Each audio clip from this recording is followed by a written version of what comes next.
नारायणं नमस्कृत्य नरं चैव नरोत्तमं देवीं सरस्वतीं व्यासं ततो जयमुदीरयेत्। स्वस्ति अस्तु विश्वस्य खलः प्रसीदतां ध्यायन्तु भूतानि शिवं मिथो धिया मनश्च भद्रं भजतादधोक्षजे आवेश्यतां नो मतिरप्यहेतुकी। आज के इस भगवत गीता के प्रवचन में आप सभी का स्वागत है। और आज हम अध्ययन कर रहे हैं द्वितीय अध्याय श्लोक नंबर 39। तो पिछले श्लोक में भगवान ने कहा कि अगर आप सुख दुख, लाभ हानि, जय विजय इनमें अपनी बुद्धि को सम रख कर कार्य करते हैं तो उससे आपको कोई पाप नहीं लगेगा। क्योंकि अर्जुन को ये बहुत बड़ी चिंता थी कि अपने स्वजनों का हत्या करके, उनके साथ युद्ध करके, विशेष तौर से अपने गुरुजनों के साथ वो बहुत बड़े पाप का भागी होगा। तो भगवान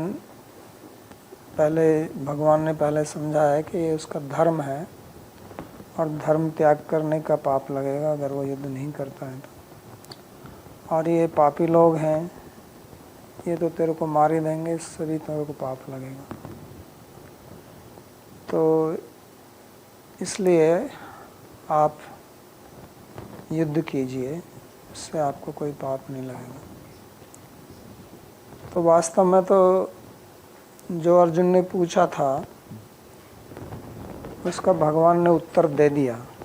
क्योंकि पिछले 8 श्लोकों में बार बार उन्होंने यही कहा कि ये आपका धर्म है, ये युद्ध प्राप्त हुआ है आपको, इससे आपकी कीर्ति होगी, युद्ध नहीं करोगे तो आपकी अकीर्ति होगी, लोग आपको गाली देंगे, अवाच्य वादंश भून वदिष्यति तवाहिता। और अगर आप युद्ध में मारे जाते हो तो स्वर्ग जाओगे और जीतते हो तो पृथ्वी का राज्य भोग करोगे।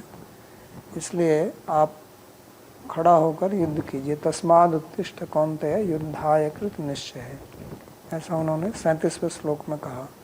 तो उन्होंने तो अपना मत प्रकट कर दिया, युद्धाय कृत निश्चय, निश्चय के साथ में युद्ध कीजिए। क्योंकि अर्जुन ने ये पूछा था कि हमें क्या करना चाहिए, कतरन्नु गरियो यद्वा जय में यदि वानुजय। तो उसके बाद में तो उनको कुछ बोलने की आवश्यकता नहीं थी, अपना प्रवचन यहीं समाप्त कर देना चाहिए था। विशेष तौर से युद्ध के क्षेत्र में खड़े हुए हैं तो वहाँ प्रवचन का कोई अवसर भी नहीं है। लेकिन भगवान कृपा करके, जीवों के ऊपर कृपा करके उपदेश देना चालू कर रखते हैं। तो उसके बाद में फिर वो समझाते हैं कि संसार में पाप कैसे लगता है और पाप से कैसे बचाया जा सकता है, कर्म करते हुए भी कैसे कर्म से बंधन नहीं होता है, ये विद्या गीता में सिखाते हैं। तो ये उपदेश अर्जुन को निमित्त बनाकर वास्तव में हम सब के लिए उन्होंने दिया है। नहीं तो ये सब कहने की आवश्यकता नहीं थी। अर्जुन को तो उन्होंने बोले दिया कि अब युद्ध कीजिए आप, और ये उन्होंने पूछा था। लेकिन अर्जुन ने यह भी कहा था कि आप मेरे को वो बताइए जिससे मेरे को श्रेय प्राप्त हो, यानी कि मैं आध्यात्मिक मार्ग में सिद्धि किस प्रकार से प्राप्त करूं। तो उसको दृष्टि में रखकर भी यहाँ वो उपदेश देते हैं।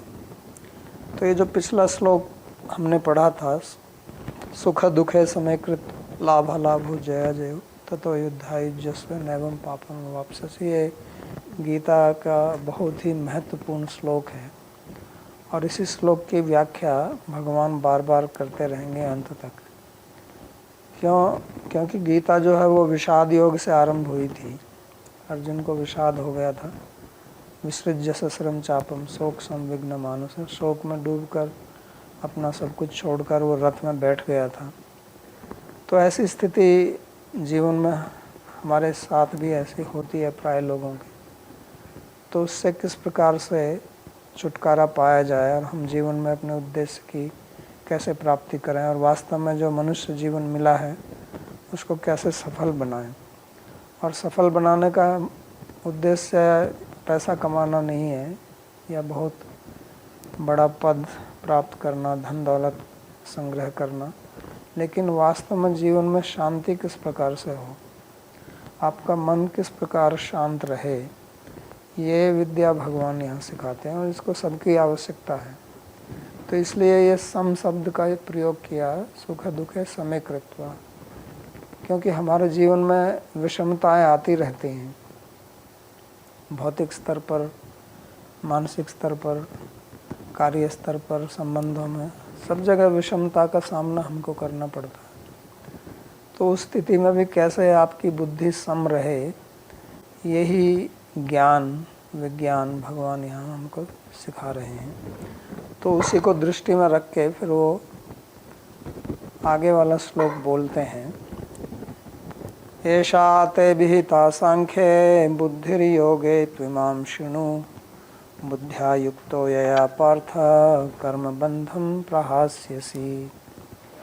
हे पृथापुत्र, मैंने तुम्हें यह बुद्धि सांख्य योग के संबंध में दी है, यानी कि शरीर और आत्मा के मध्य विवेक पर आधारित वैराग्य का मार्ग, और अब से ही कर्मयोग ईश्वर को समर्पित निष्काम कर्म के मार्ग के संबंध में सुनो।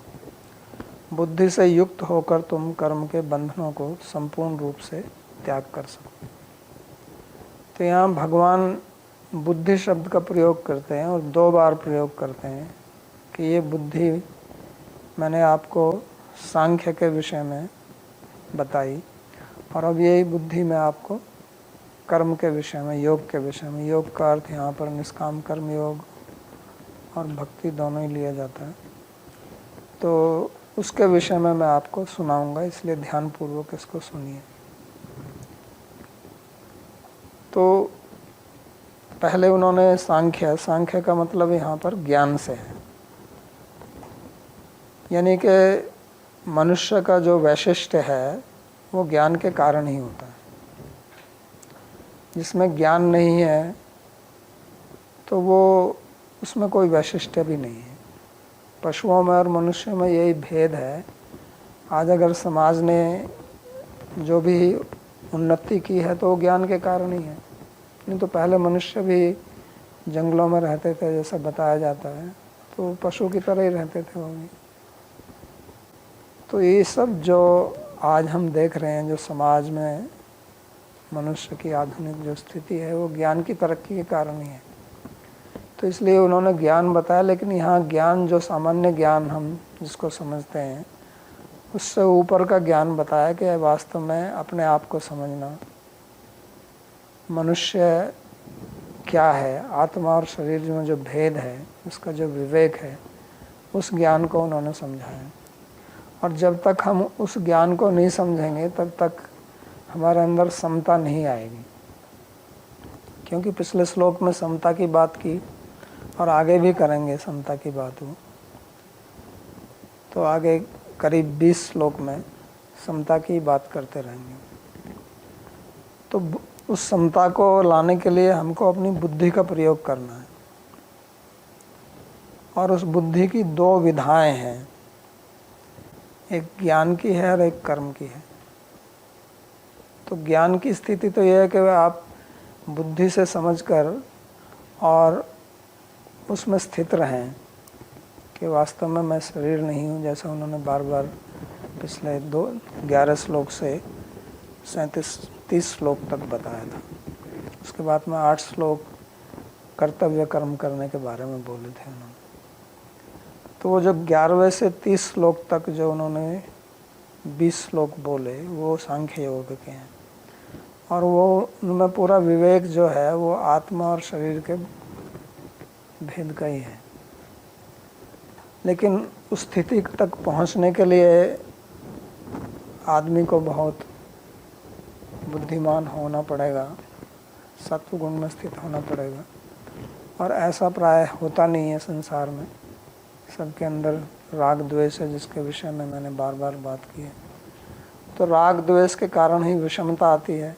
अर्जुन को जो मोह पैदा हुआ वो भी राग के कारण ही हुआ।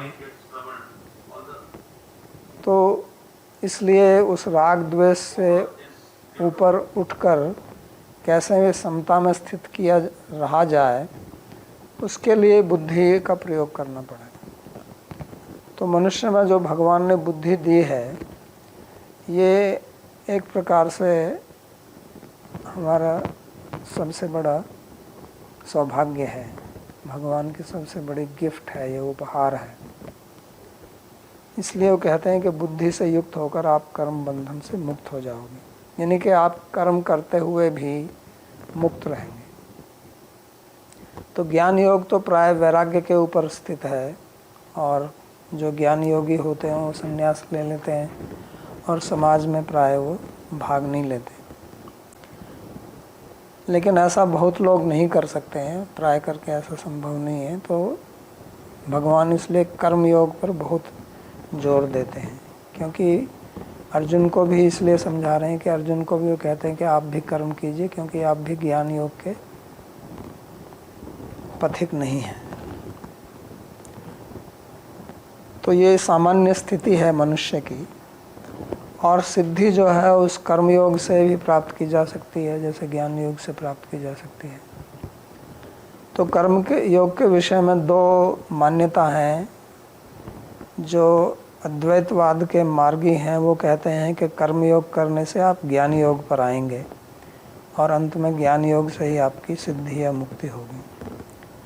लेकिन जो वैष्णव जन है वो कहते हैं कि ऐसा नहीं है कि आपको फिर कर्म छोड़कर ज्ञान योग में जाना है, कर्म योग से भी सिद्धि प्राप्त हो सकती है। और कर्म योग शुद्धि करके उसमें भी फिर दो मत हैं। एक मत है कि कर्म योग करते रहिए, उससे आपका चित्त शुद्ध होगा, और उसके लिए बाद फिर आप भक्ति कीजिए और कर्म योग के साथ ही। तो वो कर्म और ज्ञान दोनों को एक मान कर ही चलते हैं। और दूसरा ये है कि यहाँ जैसा हमारे जो आचार्य हैं श्री विश्वनाथ चक्रवर्ती, जिन्होंने भी भगवत गीता पर टीका लिखी है सारार्थवर्षिणी, उनका मत है कि यहाँ कर्म जो बोल रहे हैं ये कर्म बंधन, या अगले श्लोक में जो बोलेंगे कि इस धर्म का आप पालन कीजिए, आपको भय से मुक्त करेगा। तो वो कहते हैं कि यहाँ जो योग शब्द है, यानी कि जो कर्म योग है, वो दो प्रकार के अर्थ हैं। एक भक्ति योग से है, और एक निष्काम कर्म योग जो भगवान को अर्पित किया जाता है उससे। और इसलिए वो ऐसा इसलिए वो कहते हैं क्योंकि भागवत में भगवान 3 प्रकार के मार्ग बताते हैं। यहाँ गीता में भी 3 बोलते हैं, लेकिन 2 निष्ठा की बात करते हैं। वो 3रे अध्याय में भी करेंगे। लोकेस्मिन् द्विधा निष्ठा पुरा प्रोक्ता मया नघ, कि मैंने 2 निष्ठाओं की बात की, एक कर्म निष्ठा, एक ज्ञान निष्ठा। यानी कि 2 प्रकार के व्यक्ति होते हैं, एक अंतर्मुखी, एक बहिर्मुखी, एक एक्सट्रोवर्ट, दूसरे इंट्रोवर्ट। यानी कि एक जो है वो वैराग्य प्रधान के लोग होते हैं, और एक दूसरे जो हैं वो आसक्ति प्रधान लोग होते हैं।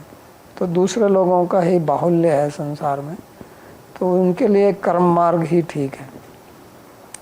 लेकिन उस कर्म मार्ग को करते हुए भी आप भक्ति करते रहिए, श्रवण कीर्तन। और इसलिए 3रा मार्ग भक्ति का आता है, जो भगवान भक्ति की बार बार बात करते हैं, और गीता का जो अंत में सार निकालते हैं, मन मना भव मद भक्ता सर्वधर्मान परित्यज्य मामेकं शरणं व्रज, तो भक्ति में ले जाते हैं।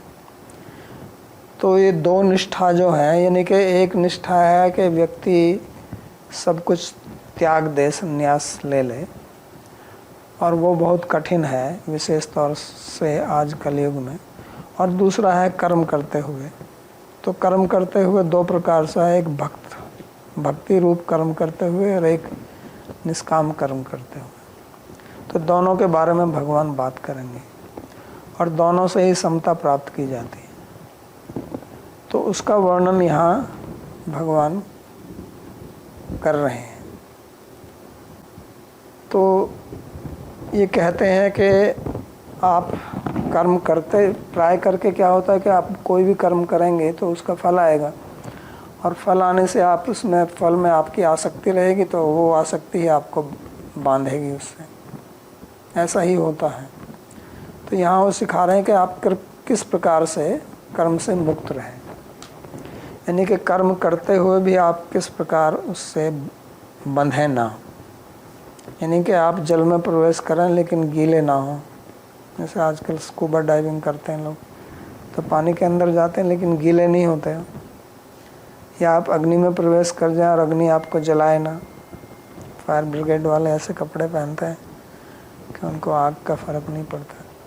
तो इसी प्रकार संसार में रहते हुए भी आप संसार से मुक्त रहें, ये ही योग है। इसी को भगवान यहाँ योग शब्द से कहते हैं, और इसी का वर्णन करेंगे। तो जो वस्तु हमको बांधती है उसी को प्रयोग में लाके हम मुक्त भी हो सकते हैं। भागवत में एक श्लोक है श्री नारद ऋषि का व्यासदेव को। वो कहते हैं कि आमयो यश्च भूतानां जायते येन सुव्रतः तदहि आमयो द्रव्यम न पुनाति विचिकित्सितम्। कि जिस भोजन को या किसी वस्तु को खाने से आपको रोग होता है, वही वस्तु आपका रोग निवारण भी कर सकती है अगर उसको संस्कृत रूप में लिया जाए। तो जैसे अगर किसी का दूध पीने से पेट खराब हो जाए तो उसी दूध का दही बना के आप पेट को ठीक कर सकते हैं, या लस्सी बना के उसकी। तो उसी प्रकार वो जो कर्म है उसी को जब हम संस्कृत रूप से करेंगे तो वो ही हमको बंधन से मुक्त कर देगा। और उसको संस्कृत रूप से करने के दो विधाएं हैं यहाँ पर, एक जिसको निष्काम कर्म योग कहते हैं और दूसरा भक्ति योग। तो उसका यहाँ पर भगवान वर्णन करेंगे। तो यहाँ पर जो कर्म योग है वो भी भगवान से संबंधित कर्म योग ही है। यत् करोसि यत् जुहोसि यत् ददासि, आगे जो कहेंगे तो सब मेरे को अर्पण कीजिए। तो कर्म योग भी दो प्रकार का है। एक कर्म योग के जो शास्त्र में कर्तव्य लिखा हुआ है उसको करना, और दूसरा करके उसको अर्पण कर देना भगवान के। तो इसलिए जो कर्म योग किया जाता है लेकिन उसको भगवान के अर्पित नहीं करते हैं तो वो भी सफलता नहीं देता है। इसके बारे में भी नारद ऋषि ने व्यास जी को उपदेश दिया। नैष्कर्म्यमपि अच्युत भाववर्जितम न शोभते ज्ञानम अलम निरंजनम कुतः पुनः शश्वदभद्रम ईश्वरे नाचे चा अर्पितम अप्य कारणम।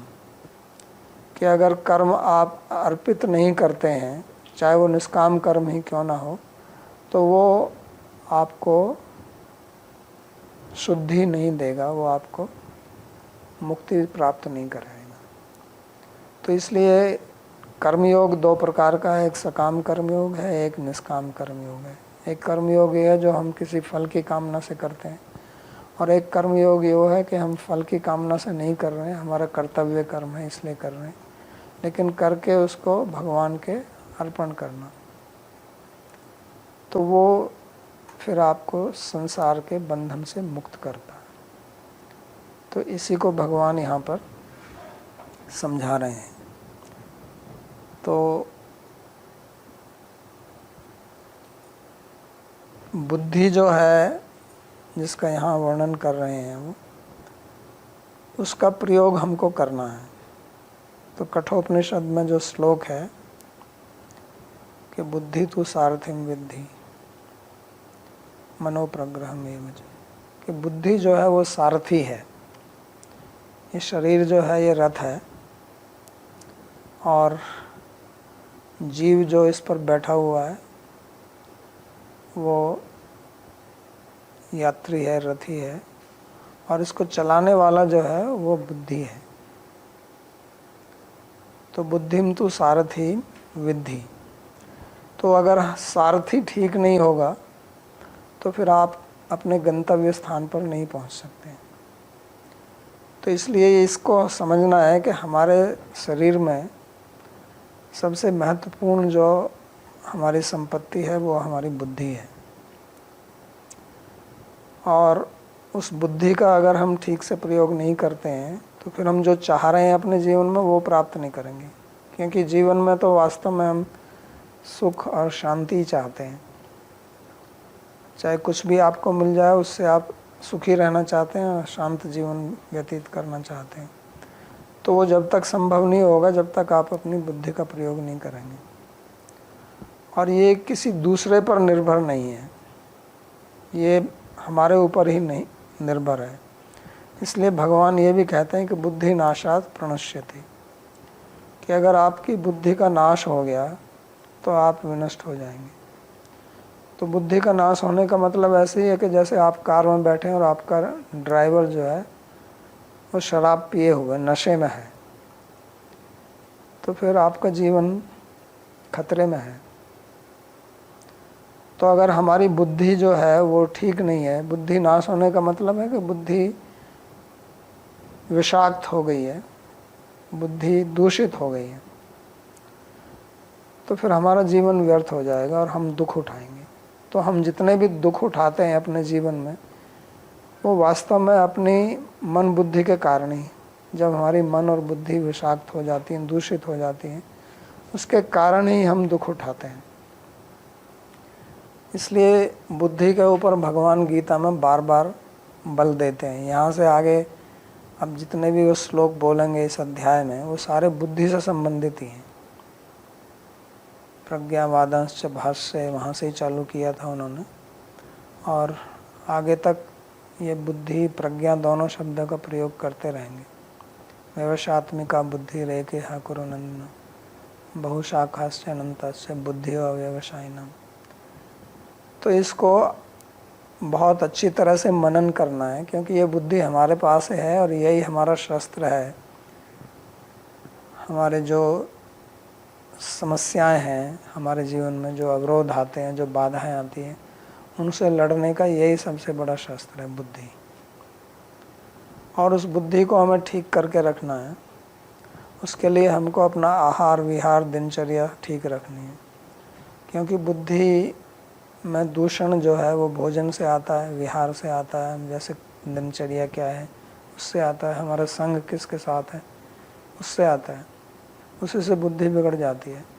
तो आज संसार में सबसे बड़ी हमारे समाज में सबसे बड़ी समस्या यही है कि लोगों की बुद्धि जो है वो भ्रमित हो गई है, और उसका मूल कारण हमारा खान पान, दिनचर्या और कुसंग। ये सब इंटरनेट पे इतना सब कुछ उपलब्ध है उस बुद्धि को बिगाड़ने के लिए। वैसे तो हम कहते हैं कि समाज ने बहुत उन्नति कर ली है, लेकिन ये उन्नति जो है वो बुद्धि को दूषण करने में बहुत सहायक है, और इससे बचना आसान काम नहीं है। क्योंकि पहले तो ये था कि अगर हमें किसी से बचना है, किसी के संग से, तो उसके पास मत जाओ। लेकिन आज तो वो जिससे आपको बचना हो आपके घर में ही बैठा हो, आपके हाथ में ही, आपकी जेब में ही है, आपके साथ ही चल रहा है। कहीं भी जाओ आप, ना चाहते हुए भी कुछ भी खोलो तो वो आ जाएगा, कोई ना कोई ऐड आ जाएगी, कुछ आ जाएगा, एक वीडियो का ऐड आ जाएगी। तो उसके लिए बहुत धैर्य और निश्चय होना पड़ेगा आपको। जो भगवान ने कहा ना, युद्धाय कृत निश्चय, के समता में बैठ के आप निश्चय पूर्वक युद्ध कीजिए। तो वास्तव में यही युद्ध है। बहुत महत्वपूर्ण उन्होंने श्लोक कहा था कि युद्धाय कृत निश्चय। तो आज का हमारा जो युद्ध है वो यही है कि हम अपने आप को किस प्रकार से इस प्रदूषण से बचाएं। प्रदूषण केवल वायु का, जल का यही नहीं है। असली प्रदूषण जो है वो बुद्धि का प्रदूषण है। वास्तव में ये जो वायु का प्रदूषण हुआ है, हमारे वातावरण का जो प्रदूषण हुआ है, ये बुद्धि के प्रदूषण से हुआ है। क्योंकि जितना भी जो प्रकृति का शोषण किया है मनुष्य ने, वो इसलिए तो किया कि उसकी बुद्धि दूषित थी। अगर उसकी बुद्धि दूषित ना होती तो प्रकृति का आदर करता, उसको दूषण क्यों करता? अगर हमारी बुद्धि ठीक है तो हम जानते हैं खेत में अगर हम केमिकल डालेंगे, पेस्टिसाइड, इंसेक्टिसाइड, ये सब डालेंगे तो ये हमारे पेट में जाएगा, हम कैंसर करेंगे। आज लोगों को इतना कैंसर हो रहा है तो वो कहाँ से हो रहा है? हमारी बुद्धि पहले दूषित हो गई, उसमें लोभ आ गया कि मेरे को ज़्यादा पैदावार करनी है, ज़्यादा कमाना है, और ये नहीं सोचा कि इसको मैं भी खाऊंगा और दूसरे खाएंगे, वो भी बीमार होंगे। तो समस्या हम खुद ही करते हैं, और उस समस्या का मूल कारण हमारा बुद्धि का प्रदूषण है। तो असली प्रदूषण हमारे अंदर है, और फिर वो ही अंदर से बाहर आता है, क्योंकि हमारी ज्ञानेंद्रियां हैं और कर्मेंद्रियां हैं। तो जब हमारा ज्ञान, हमारी बुद्धि शब्द का अर्थ ज्ञान भी होता है, विशेष तौर से न्याय शास्त्र में बुद्धि का अर्थ ज्ञान ही करते हैं, क्योंकि बुद्धि से ही ज्ञान प्राप्त होता है। इसमें बुद्धि नहीं हो, ज्ञान प्राप्त कैसे करेगा? तो जब हमारा ज्ञान दूषित हो जाता है तो फिर हमारे कर्म दूषित हो जाएंगे, और कर्म दूषित होंगे तो हम समाज में, वातावरण में, हर जगह प्रदूषण फैलाएंगे। तो इसलिए भगवान गीता में इसकी बात करते हैं। बहुत प्रैक्टिकल चीज़ है, प्रायोगिक चीज़ है हमारे जीवन में, समाज के लिए। लोग कहते हैं गीता पढ़ने से क्या होगा। आगे भगवान तीसरे अध्याय में कहेंगे, एवं प्रवर्तितम चक्रम नानुवर्तति है अघायुरिंद्रिया रामो मोघम पार्थ सजीवती। कहते हैं मैंने ये चक्र खड़ा किया है।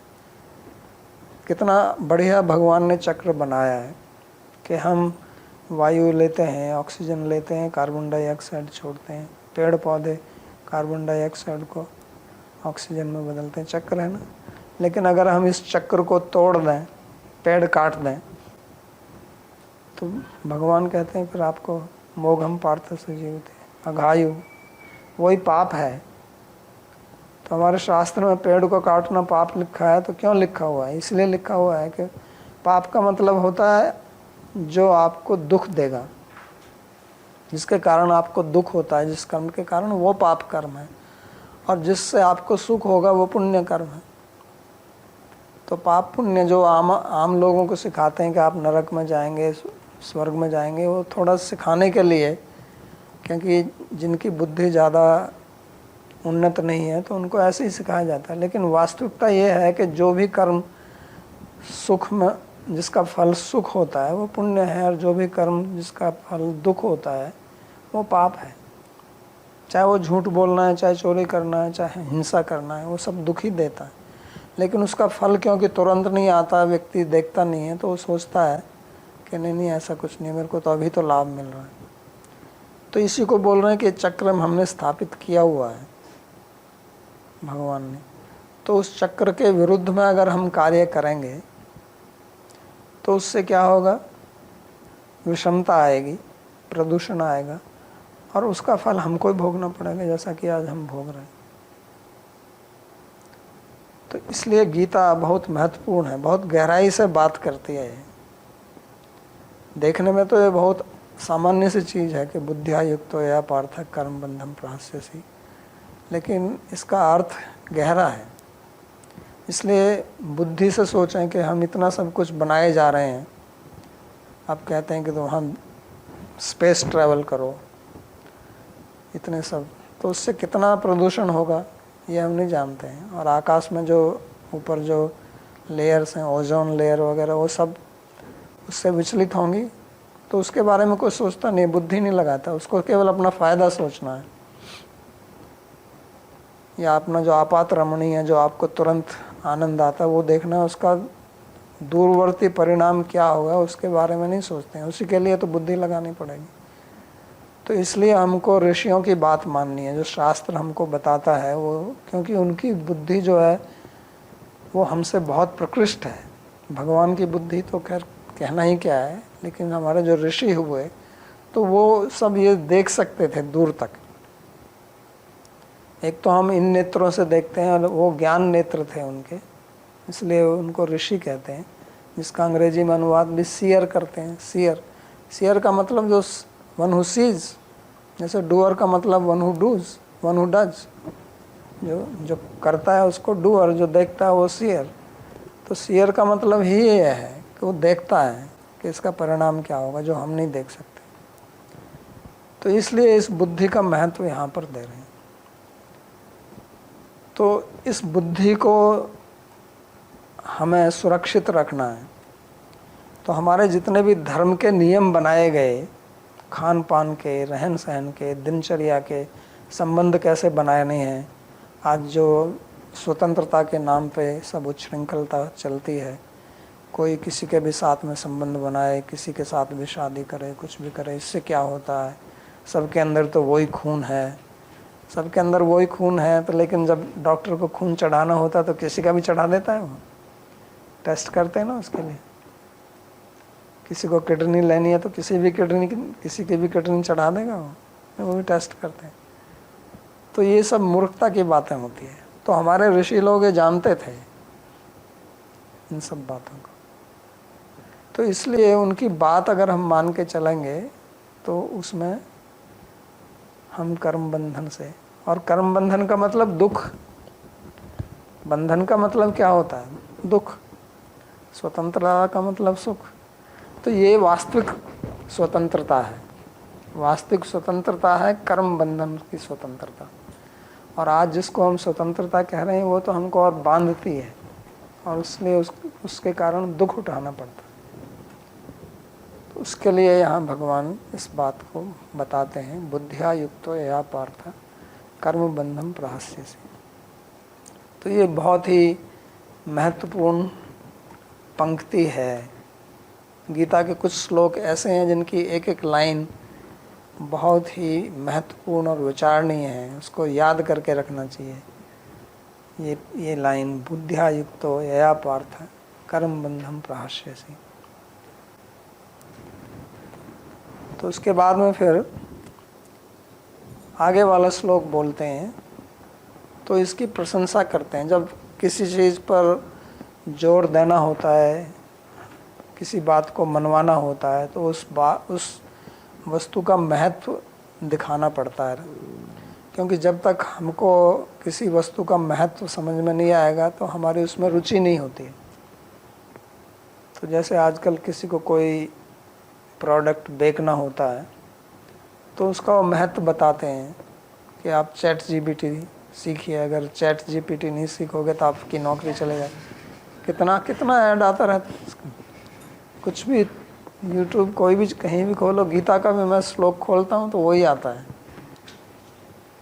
तो उसका महत्व बताते हैं वो कि मैं 10 से 12 लाख रुपया कमाता हूँ, मैं ये करता हूँ, मैं तो मैं सोचता हूँ मैं भी क्या कहना चाहता है। तो उसका इतना महत्व बताते हैं तो लोग की उसमें रुचि होती है फिर कि हाँ यार ये बात तो सही कह रहा है और बार बार सुनोगे तो दिमाग में बैठ जाती है वो बात। तो इसलिए भगवान भी इस समता का जो योग है, ये जो बुद्धि योग है, कर्म योग कहिए, बुद्धि योग कहिए, समता का योग कहिए, उसका महत्व समझाते हैं इस श्लोक में। और ये कोई बढ़ा चढ़ा कर नहीं बोल रहे हैं, ये जो विज्ञापन आते हैं इनमें तो चीज़ को बढ़ा चढ़ा कर बताया जाता है। यहाँ भगवान को उसकी आवश्यकता नहीं है, क्योंकि जो वास्तविक वस्तु में इतना महत्व है उसको बढ़ा चढ़ा के बोलने की क्या जरूरत है। बढ़ा चढ़ा के तो तब बोला जाता है जब वस्तु में ऐसा गुण ना हो और आप उसको बेचना चाहते हैं तो उसको दिखाना पड़ेगा कि इसमें इतना महत्व है। लेकिन यहाँ तो वास्तव में महत्व है ही उसका, तो उसको समझाते हैं। वो नेहाभिक्रम नाशोस्ति प्रत्यवायो न विद्यते स्वल्पम अप्यस्य धर्मस्य त्रायते महतो भयात्। तो कर्मयोग के इस मार्ग पर प्रगति में नहीं कोई नाश होता है और न ही विपरीत परिणाम प्राप्त करने की कोई संभावना है। इस धर्म का थोड़ा सा अभ्यास भी व्यक्ति को बारंबार जन्म और मृत्यु के महान भय से बचाता है। तो कोई भी कार्य अगर कोई करने के लिए कहता है तो उसमें 2 चीज़ों का ध्यान रखना चाहिए। एक तो ये है कि उस कार्य को हम करें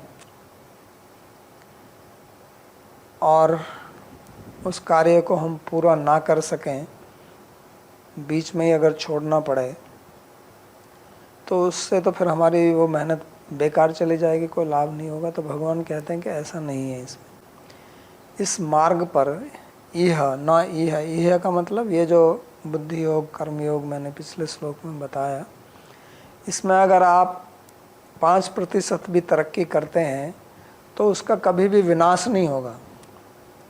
फिर जब आप चालू करेंगे इस जन्म में अगले जन्म में कभी भी, तो 5% आपका रहेगा, फिक्स डिपॉजिट जैसे होता है।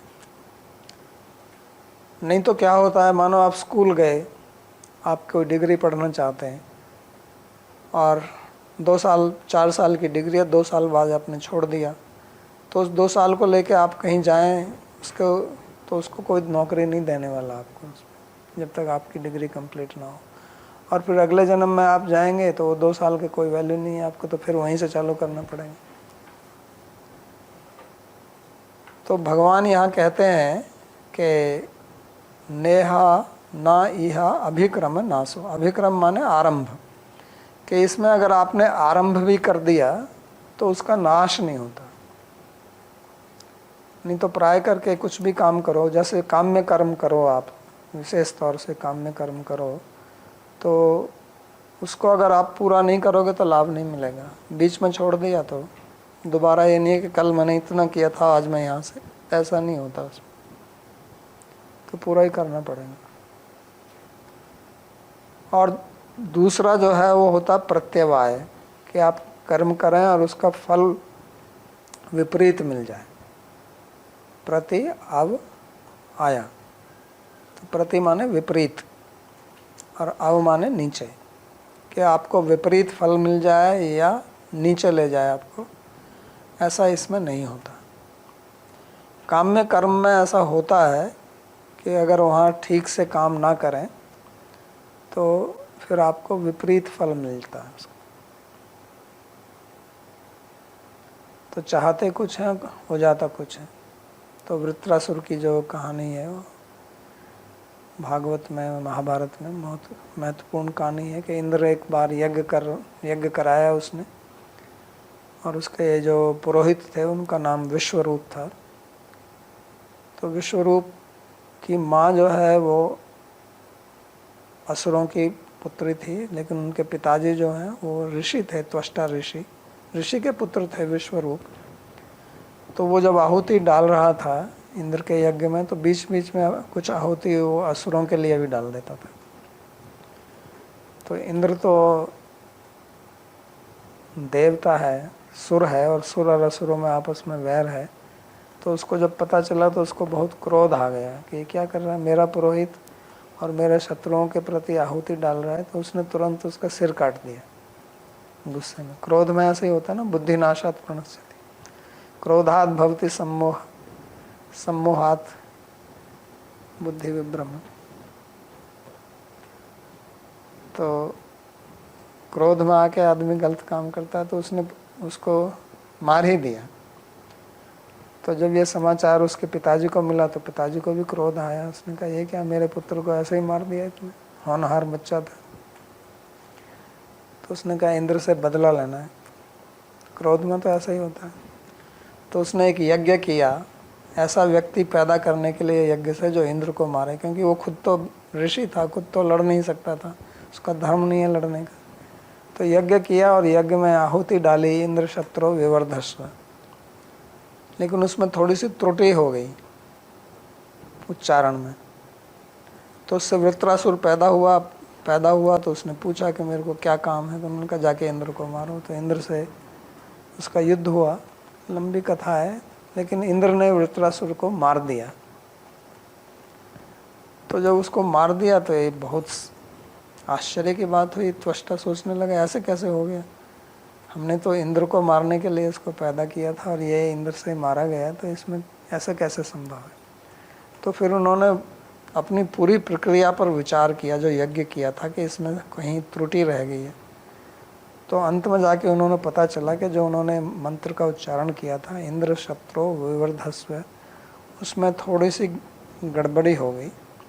और गड़बड़ी क्या थी कि जो इंद्र शत्रु जो शब्द है वो समास शब्द है, और उसके 2 प्रकार के अर्थ हो सकते हैं, इंद्र से शत्रु और इंद्र शत्रु यस्य सा, कि इंद्र का शत्रु इससे पैदा हो, और दूसरा अर्थ ये होता है इंद्र जिसका शत्रु है वो इससे पैदा हो। अब देखने में तो दोनों एक जैसे लगते हैं, लेकिन शत्रु का मतलब मारने वाला होता है, यानी कि इंद्र को मारने वाला इससे पैदा हो, और दूसरा अर्थ हो जाता है कि इंद्र जिसको मारे वो इससे पैदा हो। और ये अर्थ जो है वो केवल थोड़ा सा उच्चारण के भेद से हुआ, उनको करना था आदि उदात्त कर दिया अंत उदात्त, तो उससे इतना अंतर आ गया। तो इसको प्रत्यवाय बोलते हैं। तो प्रत्यवाय यानी कि गलत परिणाम आ जाना। सो मंत्रहीनो स्वरतो वर्णतो व मिथ्या प्रयुक्तो न तमर्थमाह सवाग वज्रो यजमानम हिनस्ति यथेंद्र शत्रु स्वरतो अपराधात। को एक स्वर के अपराध से, यानी कि एक स्वर की गलती से इतना बड़ा यज्ञ वास्तव में बेकार हो गया। तो उसी के लिए भगवान कहते हैं कि इस मार्ग में ऐसा नहीं है, क्योंकि समता का मार्ग है ये। तो जितनी भी आपने समता का अभ्यास कर लिया उतना आपका हो गया, उसमें उल्टा क्या होगा? क्योंकि अगर आप अभ्यास करेंगे तो जितना आपकी बुद्धि शोधित हो गई उतनी हो गई। ये तो उल्टा फर्क नहीं देगा। वो बात अलग है कि आप जाके फिर गलत काम करें और उसको फिर आप दूषित कर लें, तो वो तो इसका फल नहीं है ना, वो इस योग का फल नहीं है, वो तो आपके दुष्कर्म का फल है। और स्वल्पम अप्यस्य धर्मस्य त्रायते महतो भयात। और इस धर्म का अगर, यानी कि इस योग का अगर आप थोड़ा भी अभ्यास करते हैं तो फिर ये आपको बड़े महान भय से बचाएगा। और भय क्या है? वास्तव में राग द्वेष ही भय है। तो जितना भी आप राग द्वेष से मुक्त होंगे उतना आप भय से मुक्त हो जाएंगे। और अगर आपने ये निर्णय भी कर लिया है कि मेरे को राग द्वेष नहीं करना है और उससे अभी मुक्त नहीं हुए हैं, तो भी आप भय से बच जाएंगे। क्योंकि फिर जब आपका दूसरा जन्म होगा तो शुचि नाम श्रीमताम के ही योग भ्रष्टो भी जाए थे, तो आपका जन्म अच्छे परिवार में होगा जहाँ उस मार्ग का फिर आप दोबारा से अभ्यास कर सकते हैं। तो इसलिए इस मार्ग में ना तो कोई बाधा आती है, बाधा इस प्रकार की कि गलत उल्टा परिणाम हो जाए, और ना ही इसमें इसका नाश होता है।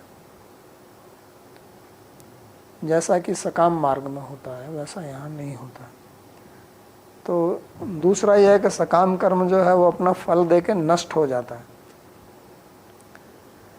लेकिन यहाँ तो इसका फल नष्ट होने वाला नहीं है। जितनी आपने समता प्राप्त करनी वो तो नष्ट नहीं होगा। तो इसलिए वो कहते हैं कि इसका इतना महत्व है।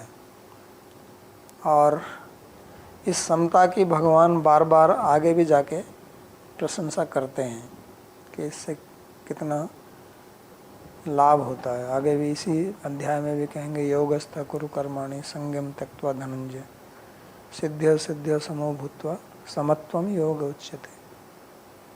तो कहते हैं कि इसमें समता में स्थित होकर आप काम कीजिए।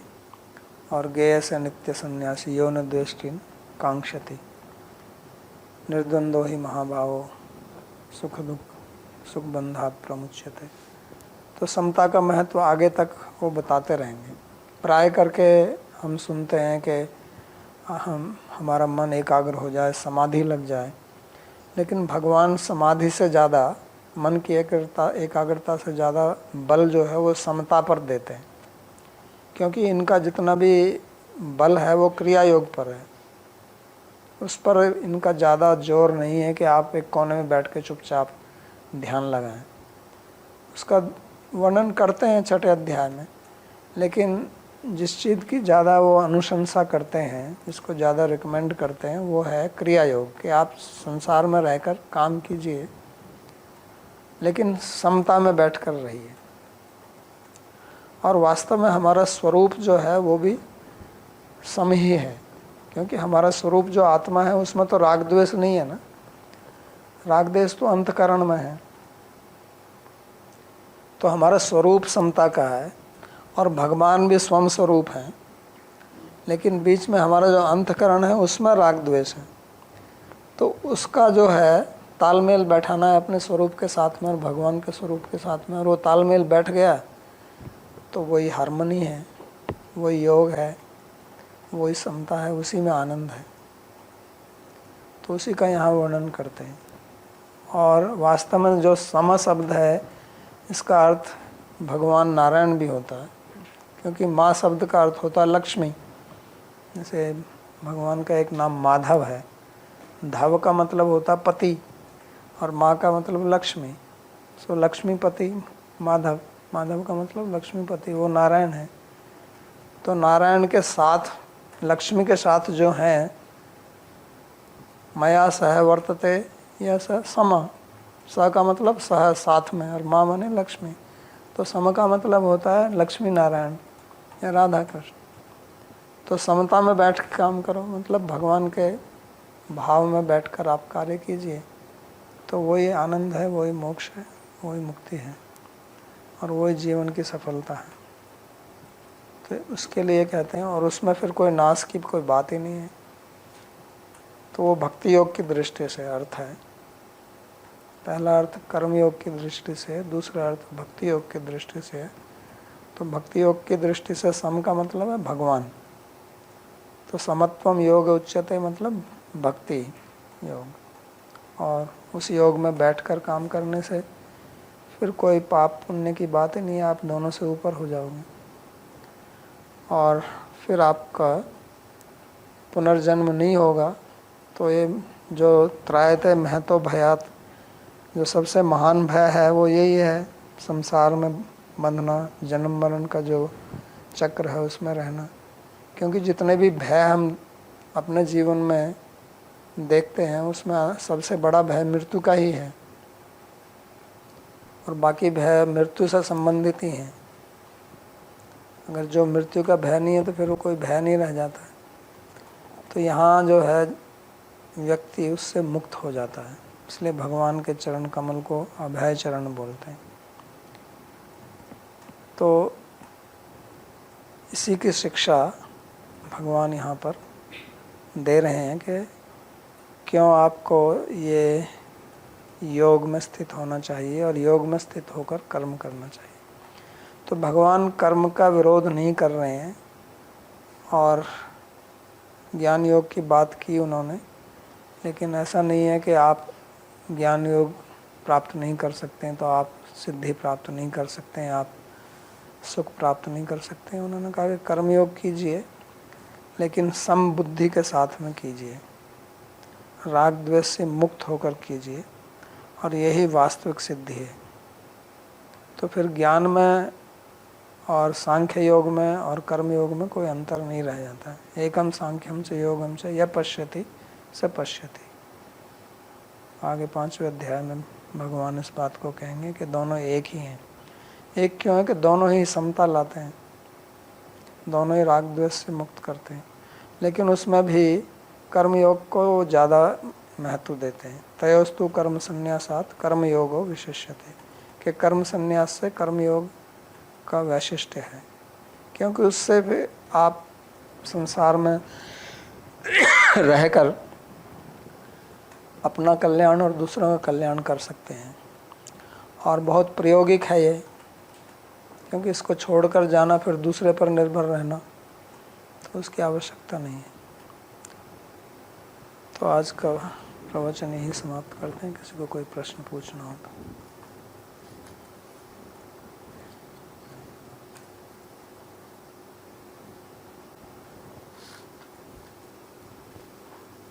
धन्यवाद बाबा जी। जैसे आज का प्रवचन बुद्धि, भगवान बुद्धि योग के ऊपर ही आपने चर्चा की, बताया। तो भक्ति जैसे बोला जाता है कि तलवार की धार पर चलने के समान है। तो बुद्धि नाशो प्रणश्यति, बुद्धि का नाश होने से, और हम देखते हैं कि बड़े बड़े भक्ति में भी सन्यासी का ही फॉल डाउन हो जाता है। तो इसमें क्या चीज़ ऐसी है कि जिसके कारण ये सब इस तरह से असावधानी होती है? या मैं एक शॉर्ट में ये भी जानना चाह रहा हूँ, हालांकि मैं उसके साथ जोड़ ही देता हूँ प्रश्न को, कि जैसे जीवा इंस्टीट्यूट के अंदर भी हम देख रहे हैं कि डिफरेंट कोर्सेज हैं, तो क्या वो बुद्धि को एंगेज करने के लिए स्पेशल बुद्धि को फोकस करने के लिए किया गया है, क्या है?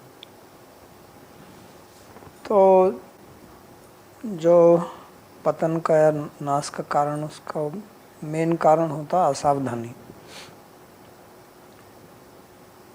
कि हम कार्य करते हैं तो उसमें अनावधानता आ जाती है, क्योंकि हमको उसका अभ्यास नहीं है।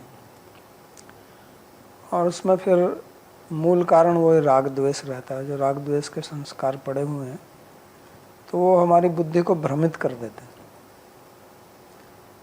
तो यहाँ जो हमारे धर्म में जो कहा जाता है कि किसी की गाइडेंस लेके, उनको आप गुरु कहिए, आचार्य कहिए, आजकल कंसल्टेंट, लाइफ कोच, सब अलग अलग नाम है।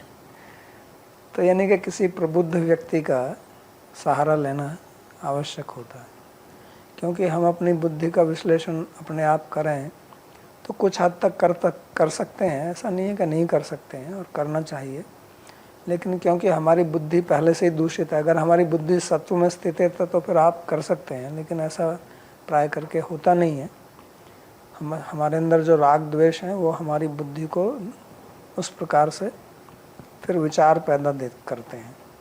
इसका वर्णन भी करेंगे आगे। वो संगात संजायते काम, कामात क्रोध में जायते, वो जो बात करेंगे। तो वो जो कामना, काम माने राग, तो राग के कारण आसक्ति हो जाती है, आसक्ति के कारण फिर विचार वैसे ही आते हैं, विचार वैसे आने से फिर वैसे ही कर्म करते हो, तो वो उससे फिर गलती हो जाती है, उसके कारण फिर पतन हो जाता है। तो इसलिए कहेंगे तद्विद्धि प्रणिपाते न परिप्रश्न न सेवया, किसी की शरण में जाइए। आगे आके स्वयं भी कहते हैं कि मेरे शरण में आइए। तो इसलिए उसका वो एक विकल्प बताते हैं, उसका एक समाधान देते हैं कि कैसे इससे बचना है आपको। दूसरा ये है कि जो कोर्स हम पढ़ाते हैं ये इनका प्रयोजन भक्ति से है, क्योंकि हमारा भक्ति मार्ग है। तो भक्ति को समझना है, किसी भी चीज़ को अगर करना है तो उसको ठीक से समझना है, क्योंकि भक्ति त्रिगुणातीत है। तो हमारा जितना भी ज्ञान है वो सगुण है, गुण के अंदर ही है। और प्राय करके भक्ति के अलावा जितने मार्ग हैं वो भी उसी में ही आते हैं। तो इसलिए उसको समझना आवश्यक है। तो उसके लिए सब ये पढ़ना पड़ता है, क्योंकि जिसको छोड़ना है उसको भी तो समझना है, जिसको प्राप्त करना है उसको भी तो समझना ही है, लेकिन जिसको नहीं प्राप्त करना है उसको भी जानना जरूरी है। क्यों जरूरी है? क्योंकि हमारी बुद्धि में वो सब बैठा हुआ है और उसकी हमको आदत पड़ी हुई है। वही तो अर्जुन की समस्या है ना, कि जिनके साथ में लड़ना है उनको स्वजन बोल रहा, नहीं बोल रहा हूँ, स्वजन ही कथम हत्वा सुखिन श्याम माधव। तो वो है तो शत्रु, लेकिन शत्रु उसको स्वजन दिखाई दे रहे हैं। ये दूषित बुद्धि, आसक्ति, राग के कारण ऐसा होता है। तो इसलिए अध्ययन करना पड़ता है। और कोई प्रश्न? राम राम जी पूछते हैं, राधे राधे बाबा जी, क्या सात्विक व्यक्ति भी राजसिक व्यक्ति जितनी मेहनत करता है? अगर हाँ तो फिर दोनों में फ़र्क क्या हुआ? मेहनत से क्या मतलब है आपका? किस चीज़ की मेहनत? किसके लिए मेहनत करना है? राजसिक व्यक्ति तो पैसा कमाने के लिए मेहनत करते हैं, सात्विक तो करेगा नहीं। मेहनत तो किसी उद्देश्य के लिए करेगा ना। उनका दूसरा प्रश्न है, बाबा जी एक कहानी सुनी है, अजगर करे ना चाकरी, पंछी करे ना काम, दास मलूका कह गए सबके दाता राम। मेरा 2 प्रश्न है, इस कहानी का सही संदेश क्या है और आप इस कहानी का कंपैरिजन कर्मयोग से कैसे करेंगे? तो इस प्रकार की कहानी जो आप सुनते हैं, पहले तो कोई कहानी नहीं है ये तो केवल एक पद है। तो इस प्रकार के पद जिसने बोले हैं वो किसी उद्देश्य से और किसी व्यक्ति विशेष के लिए बोले हैं, तो उसको समझना चाहिए। क्या होता है कि किसी पद को आप कहीं से उठा लें और फिर उसका अर्थ ठीक से समझें नहीं, और फिर उसको लेकर अपने जीवन में उतारें। शूद्र ढोल गंवार अरु नारी, ये चारों तारण के अधिकारी। अब इसको आप उठा के इसके ऊपर कितना बड़ा पवाड़ा खड़ा करते हैं लोग। ये जानते नहीं है कि वो तुलसीदास थोड़े कह रहा है होता है। अरे तुलसीदास तो कवि है, वो तो एक कहानी के बीच में समुद्र बोल रहा है, वो किसी का ऋषि का उपदेश थोड़े ही है। वो तो वास्तव में कह रहा है कि ऐसा नहीं करना चाहिए। तो इसी प्रकार जो पद आप बोल रहे हो कि पंछी करे न नौकरी, अजगर करे न काम, दास मलुका कह गए सबके दाता भाव, उसका कहने का मतलब ये है कि अंत में भगवान जो है वही सबके दाता हैं। लेकिन अब दास मलुका भी तो भोजन करते हैं, नहीं करते हैं? तो वो तो कहीं से आएगा, किसी को तो करना पड़ेगा कि भगवान दे के चले जाएंगे उसको। तो वो किस कॉन्टेक्स्ट में, किस प्रसंग में उन्होंने कहा है, वो देखना आवश्यक होता है। उनका तीसरा प्रश्न है, बाबा जी पूरी दुनिया में जैसे 2 धन 2 4 है, तो फिर भगवत प्राप्ति के लिए सिर्फ एक मार्ग क्यों नहीं है? भारत में 6 दर्शन क्यों हैं, सिर्फ एक क्यों नहीं? तो जैसे आपको जाना है, यहाँ से हम वृंदावन में है, अब आप कहाँ पर हैं मेरे को पता नहीं, वृंदावन से दिल्ली जाना है, तो उसके लिए अलग अलग मार्ग हैं। आप यमुना एक्सप्रेस वे से भी जा सकते हैं, आप मथुरा हाईवे से भी जाते हैं, और फिर छोटे छोटे रास्तों से भी जा सकते हैं। तो सुविधा के लिए अलग अलग रास्ते, और कौन किसके लिए कौन सा मार्ग सही है उसके लिए बनाएं, क्योंकि हम सब एक तो नहीं है। हम जो मनुष्य हैं, हालांकि हमारे 2 हाथ हैं, 2 पैर हैं, 2 आँख हैं, नाक कान, ये सब में बराबर है, लेकिन हमारी बुद्धि, हमारा कर्म, हमारा स्वभाव सब अलग अलग है। तो सबके लिए अलग अलग रास्ते हैं। आप भोजन करते हैं, एक घर में भी भोजन करते हैं, तो सब एक जैसा नहीं करते हैं।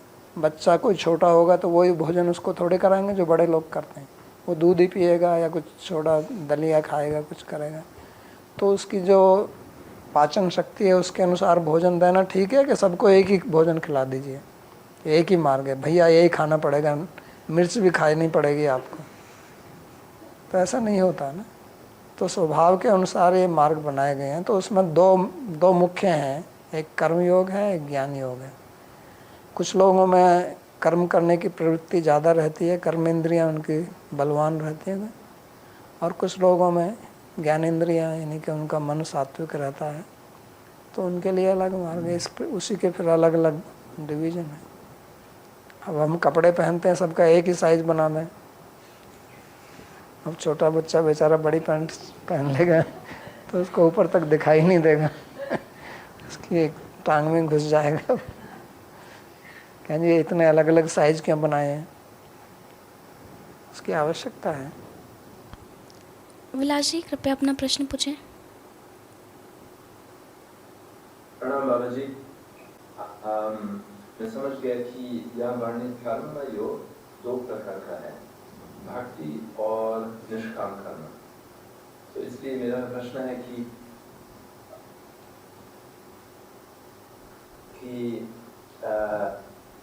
दोनों कर्म में कोई प्रत्यावाय मतलब हाथ ही नहीं है, क्या ये सही? निष्काम कर्म योग में, निष्काम कर्म योग में क्या प्रत्यवाय आएगा? वहाँ तो आप कर्म फल की वासना नहीं है। प्रत्यवाय तो फल में ही आएगा ना। प्रत्यवाय का मतलब है उल्टा फल मिलना, तो फल की वासना ही नहीं है, उसकी इच्छा ही नहीं है, तो उसमें क्या प्रत्यवाय आएगा? जैसे मैंने जो कहानी बताई त्वष्टा ऋषि की, तो उसकी वासना थी ना कि ऐसा व्यक्ति पैदा हो जो इंद्र को मारे, तो उसमें प्रत्यवाय हो गया। हमारी ऐसी कोई कामना ही नहीं है, तो उसमें क्या प्रत्यवाय होगा? संदीप जी पूछते हैं, क्या बुद्धि जीवन में कभी भी बदली जा सकती है? क्योंकि साइकोलॉजी के अनुसार नॉर्मली 15 से 16 वर्ष तक हमारे मन, बुद्धि, अहंकार फिक्स्ड हो जाते हैं। कौन सी साइकोलॉजी के अनुसार? कोई प्रमाण दीजिए इसका मेरे को।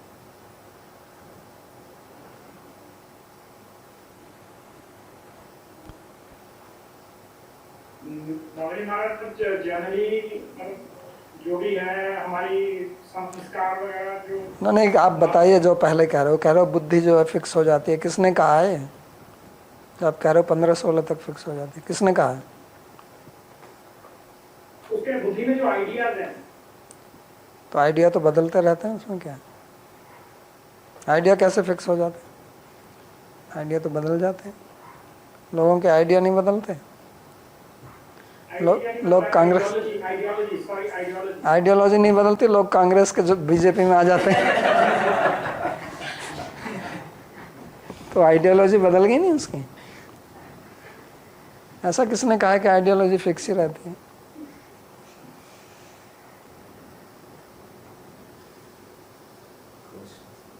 तो मतलब कभी भी चेंज कर सकते हैं। आपकी आइडियोलॉजी नहीं बदली, आप भक्त कब बने?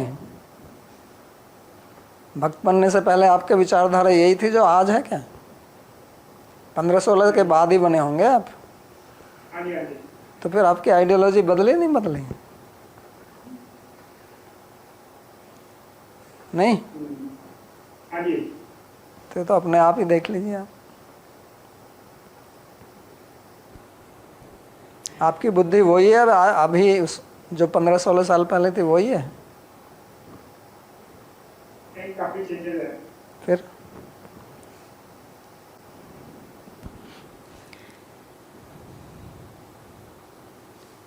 चेतना जी पूछती हैं, क्या आप उन कारणों का वर्णन कर सकते हैं जिसके द्वारा बुद्धि का नाश होता है? सबसे बड़ा कारण बुद्धि नाश का है दुस्संग।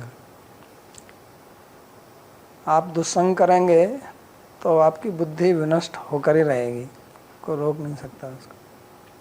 ये सबसे बड़ा कारण है। और वो दुस्संग जो है वो लोगों के साथ बैठने से, खाने से, पीने से, उनकी बात सुनने से, और आजकल कहीं जाना नहीं है। जैसे मैंने कहा, आप अपने घर में बैठकर ही इंटरनेट पे सर्फ कीजिए, तो सर्फ के बाद में बुद्धि, आप अच्छी चीज़ों का भी सर्फ कर सकते हैं और बुरी चीज़ों का भी। दुस्संग वहाँ भी प्राप्त होता है, बहुत दुस्संग मिल सकता है, तो आपकी बुद्धि को विनष्ट कर देगा। ठीक है, तो मंगलाचरण के श्लोक। सर्वोपनिषदो गावो दोग्धा गोपाल नंदनः पार्थो वत्सः सुधीर भोक्ता दुग्धं गीतामृतं महत् एकं शास्त्रं देवकी पुत्र गीतम्